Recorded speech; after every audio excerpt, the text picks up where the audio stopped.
Welcome back to the Breakthrough Show. I'm here with my guest, my co-host today, Jeremy Wisher, and we're welcoming a special guest today who is an inner beauty cultivator, teaching us to claim our confidence, brand our beauty, and learn the art of visual conversation.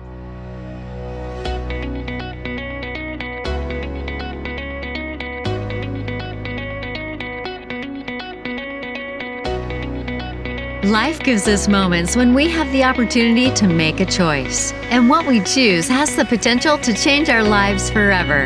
Join us now for another inspired episode of The Breakthrough. And now, please welcome the creator and host of the show, Jessica Dugas.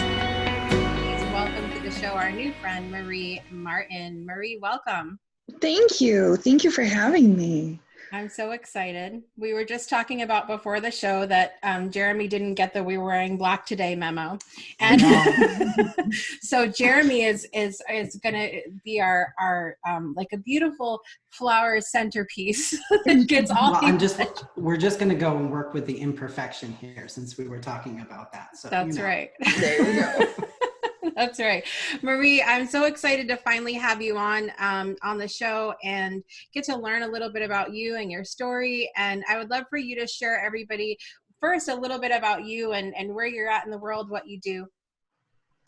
I am, as you said, an inner beauty cultivator. I am physically located in the greater Metro Detroit area, and this area is like really cool. It's coming back alive, which has been really cool to witness.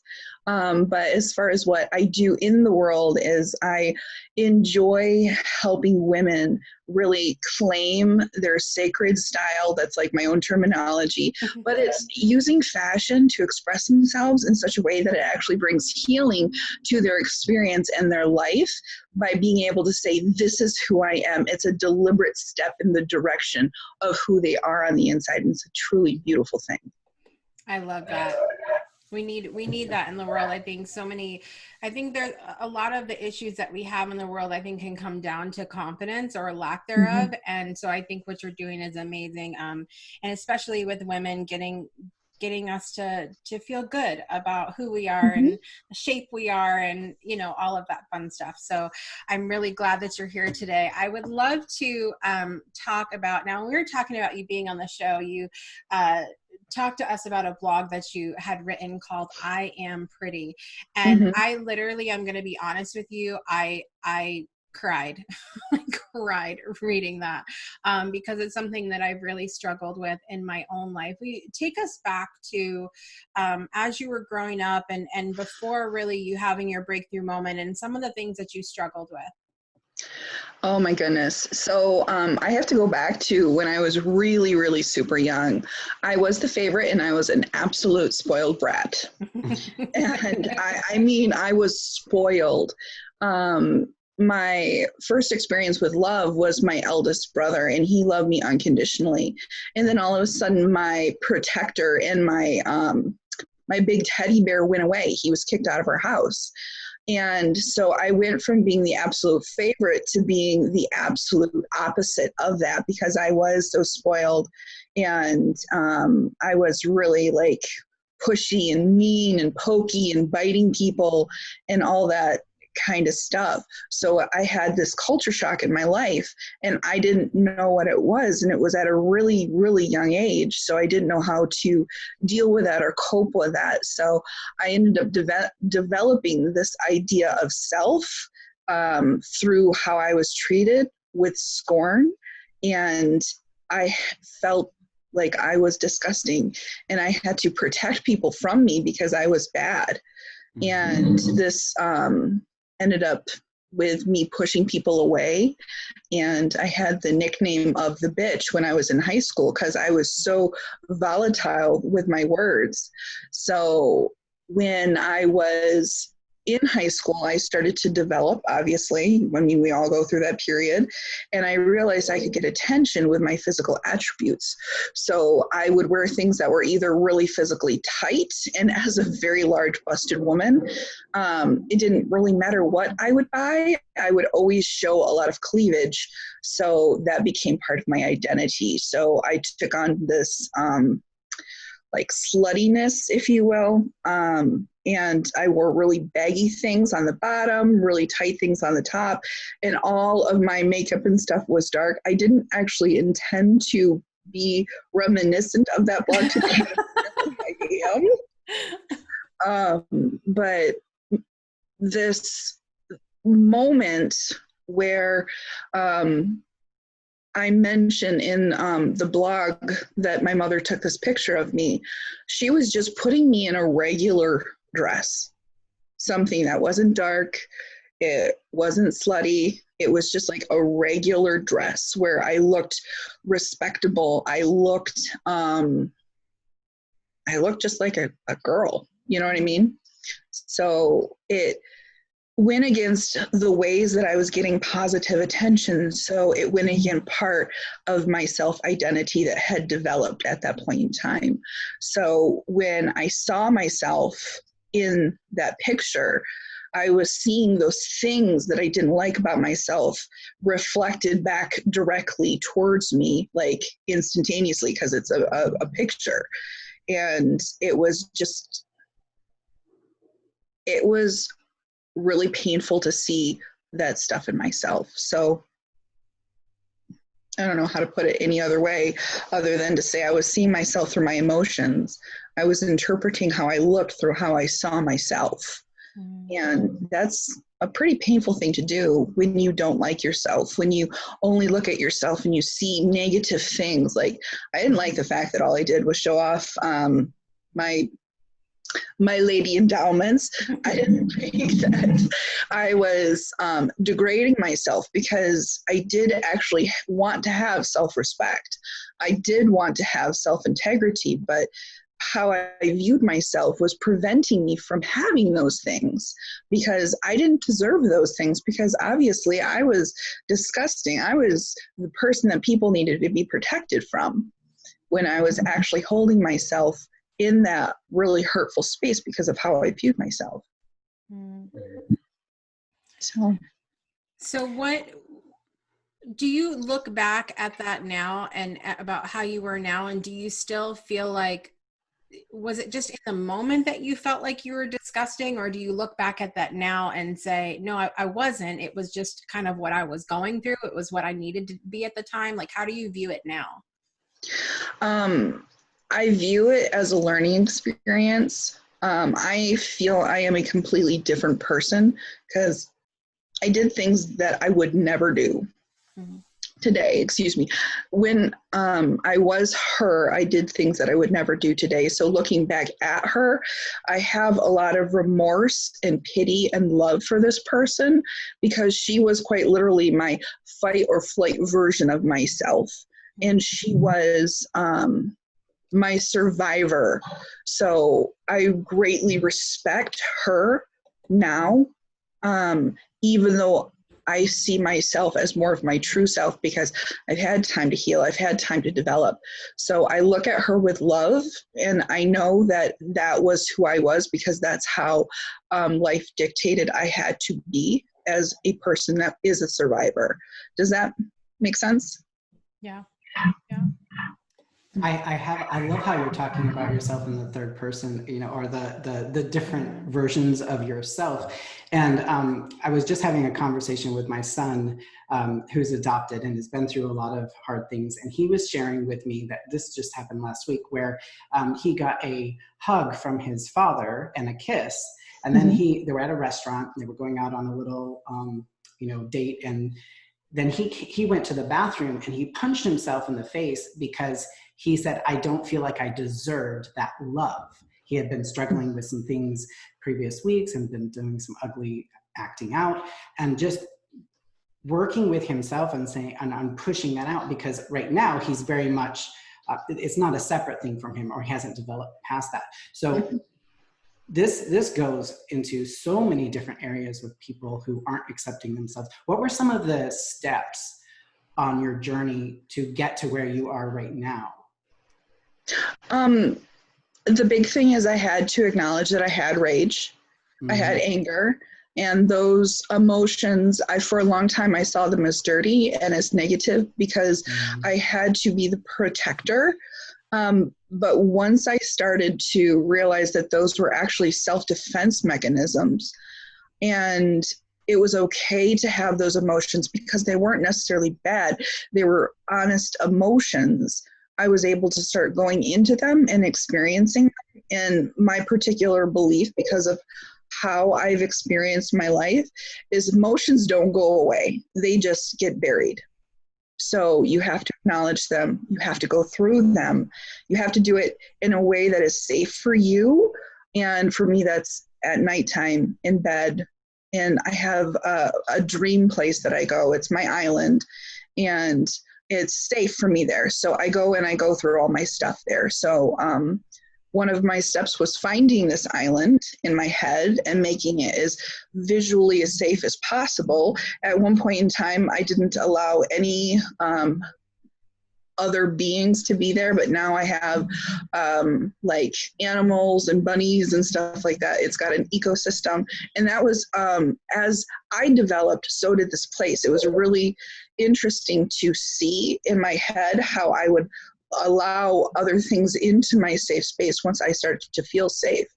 But I remember sitting when I was in Texas, sitting at a stoplight, yelling at myself in the mirror because I needed to let this rage out.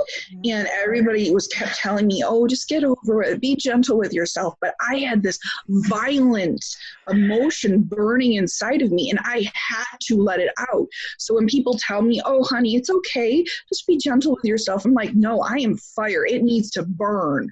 And that passion and that flame came out in a way that was, it was right for me. Somebody looking at me probably would have thought I was crazy as I was driving down the road at the stop sign, just yelling as loud as I could. But I felt safe in my car because there was nobody that could physically interact with me, and I would be driving past the space and be gone soon.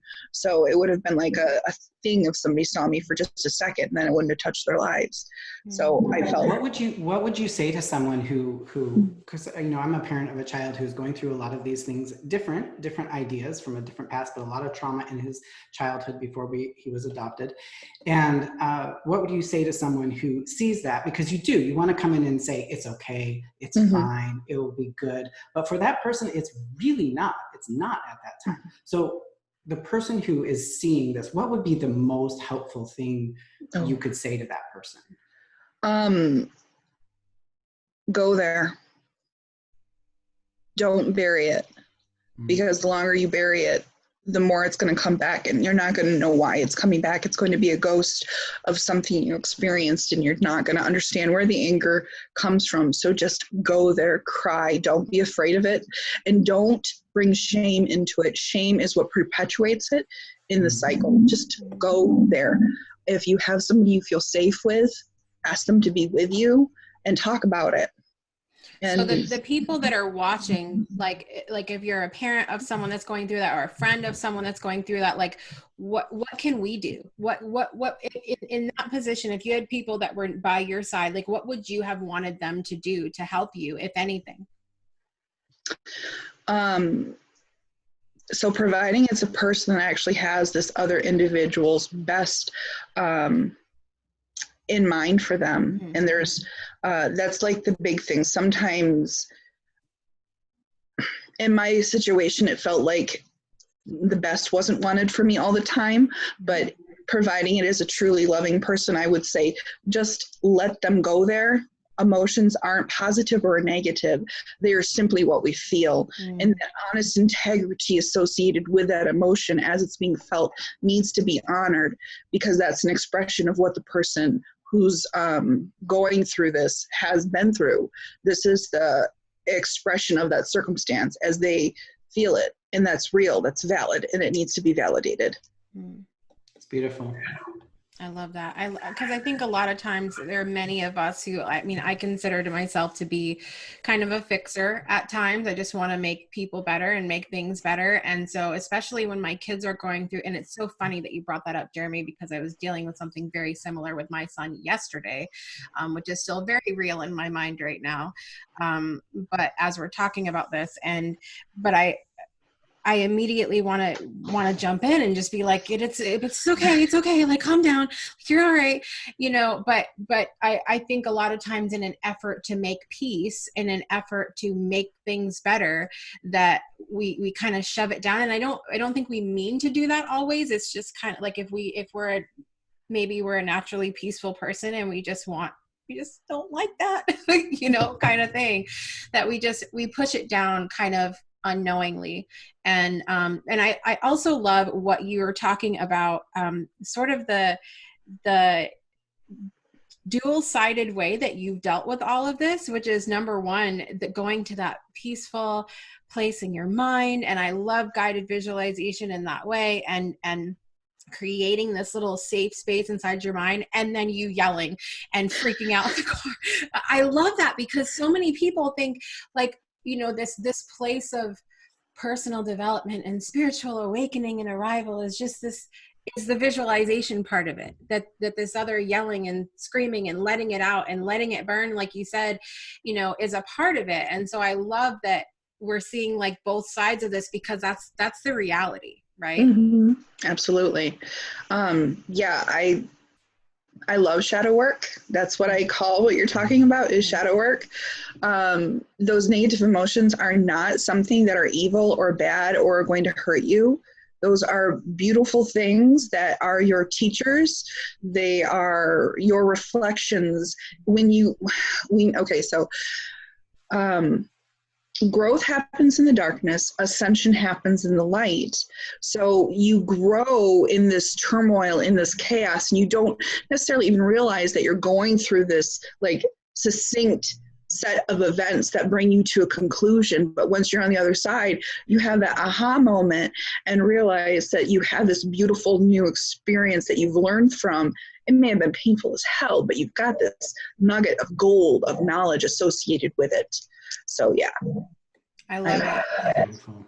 Tell us how all of this experience that you went through ties into what you do today, as far as how you work with clients and how you're sort of living your own life too. But how does all of that tie into like the fashion and figuring out who you are and all of that? Oh, so I'm a geek.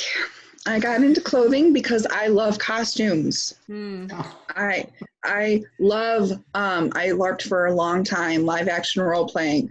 I did it as a way to pretend to be somebody else that was better than me. But then I realized that I really just love clothing because it is a way of expressing the different facets of yourself, because people are multifaceted. And so I started playing with fashion. And then it hit me that I was trying to develop something that I consider to be not so pretty into something more beautiful. And then I had a moment in Texas where I realized that I was actually daring to do something very difficult. And on my website, I have something called Dare to Be Beautiful. And it's where you're literally taking yourself out of your comfort zone and declaring something for yourself. And for me, that was, I am daring to be beautiful. I am daring to say, I am a plus size woman and I see myself as beautiful, as attractive, as worthy. And it was really difficult to do. So fashion helped give me that. And so I want to give that to other women and hold their hand and say, it's okay. What are you experiencing? What are you interested in? What are the different things that you've never let yourself try? My mom was a tomboy. I didn't actually learn how to use deodorant correctly until I think I was 17 or 18. I had to learn how to shave my legs from my best friend's mom. So like learning these different things, like how to do my hair, how to put on makeup. Thank you, YouTube. What you say? So yeah. I love you're talking about costume, because that's the first thing when I was going through, your material on your website. I was like, I just love it because I come from a theater background, and as much as an actor and actress are working to get into the character without the externals, the props or the sets or the costumes, there is something very special about stepping in to a finished costume when it comes to dress rehearsal and things like that. And more than once I've experienced, I've heard other people say, okay, now I feel like I am that thing that I've been working so hard to become. So in the world of spirituality and self-development, oftentimes the externals, we're trying to shed the external and say, it's not that important. What's really important is what's inside. So speak to us about like using those different, because ultimately our spirit this is a costume. The way I got born into this thing, this is a costume. But we're kind of fighting with this saying, no, get rid of everything, get rid of everything. And yet this is a material world in which we do have chances to experiment. So what do you say to people who are really struggling? They're trying to get to their true self, and then we're here in all these costumes. Oh, learn to experience. Hear the sounds around you. Hear the words that you're giving to yourself. Feel. And from that, develop what you like, because this world around us are, what's the word? External environmental triggers. So that costume that you're talking about putting on, it can bring out that part of yourself. You can actually psychologically train yourself to use costumes to bring out parts of your personality as an environmental trigger. So when I put on, I've got a set of dresses that are 1950s inspired. When I put on those dresses, I am far more ladylike. Then again, I've got my rockabilly inspired stuff in my closet as well. When I put those on, I'm sassy. I'm totally sassy. But I have my signature thing that makes me feel good no matter what, and that's my red lipstick. So I love very vivid pops of lipstick. So I've learned that these different pieces can bring out the spirit inside of me when I allow myself to experience what those things mean to me. So the red lipstick to me means I'm daring to be beautiful. The rockabilly says it's okay because I can be a little sassy too. And it's me giving myself permission to put that skin on. That's great. It's great. I love it. We were talking about that a little bit before the show, Jeremy and I, because I've had a little rebrand with the show for this season, and I had to kind of decide like, how do I want to sort of relook myself too. And I said, well, I know that I want to kind of keep things, the same, so that when people watch, they know like, okay, this is the same show. So I want to wear black and I want to have my same background, but I'm going to switch up my earrings every time because I love earrings. I have so many, I have like 2 things hanging. Don't tell my husband about that. I have 2 things hanging in my closet with all different kinds of earrings. And so I was like, I think every time I'm going to switch up my earrings, and that'll be like the thing that I hope that people will eventually look for, like, which ones is she wearing today? Kind of deal. But I wanted to, you're talking about fear of people just not being able to embrace themselves for how they are. And I think some of it for me, and I don't know, if you've had experience with this part, it's like, I had been afraid to, I've had a very long journey with weight issues, and went complete extremes from being bulimic and very, very, very thin to being plus size, and up and down, kind of just my whole life with this stuff. And I think part of me has always had trouble feeling good about where I am in the moment, because I'm afraid that it means that I'm stuck there. Like, I'm afraid of saying I'm beautiful right now, even though I'm not the size that I want to be, but I'm afraid to say I'm beautiful right now because I'm afraid that means that I won't be able to be the size that does that make sense? Like, do other people feel that? Would make me feel normal for a minute.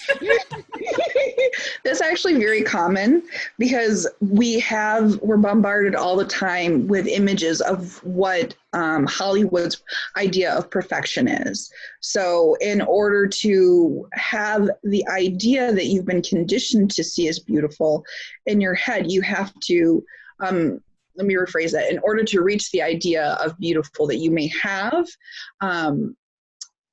you have to meet certain criterias that you've been conditioned to. So for you, I would suggest decide what you believe is beautiful and sort through some of that mumbo jumbo that may be lurking that you've been programmed with that's not necessarily true for you, and look and see what you feels good for you to be beautiful. There may be some women that want to be a size 10. There may be some that want to be a size 16, and that's their version of beauty, and that's okay.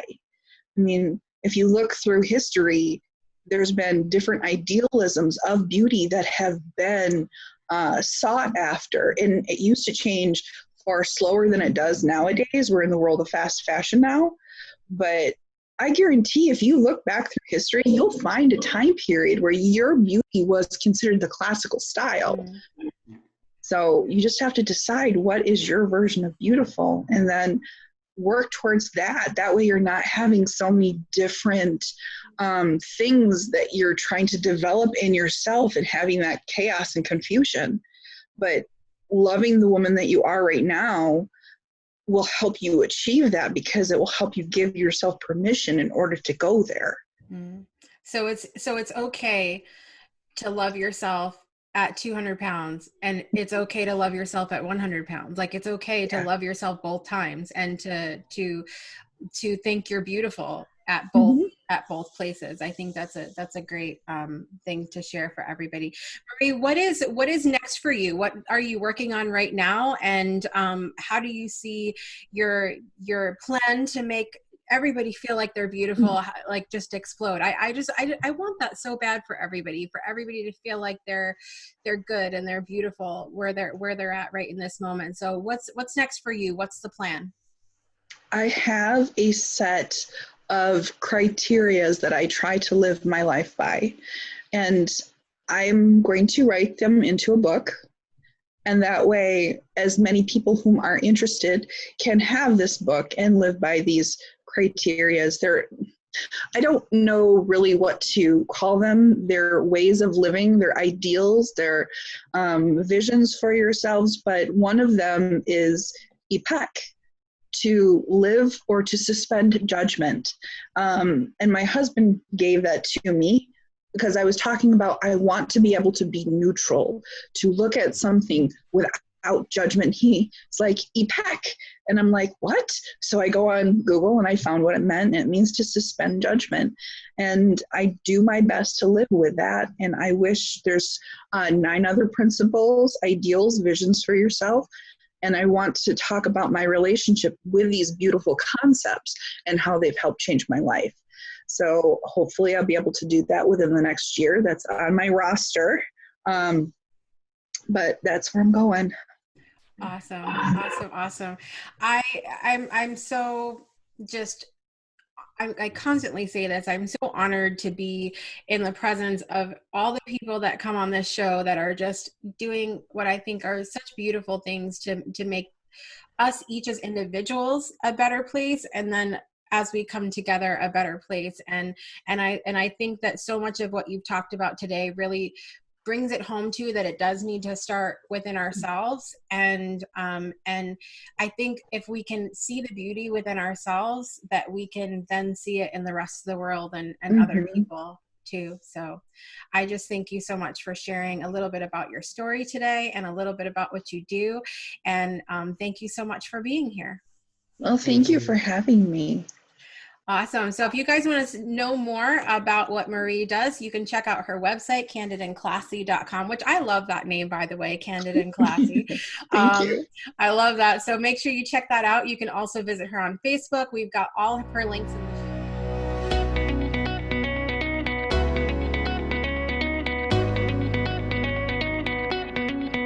Thanks for tuning in to another episode of The Breakthrough. Please visit our website at www.thebreakthroughshow.com. And be sure to join our After the Breakthrough community powered by Patreon. We look forward to seeing you next week. Same time, same place for another inspiring episode.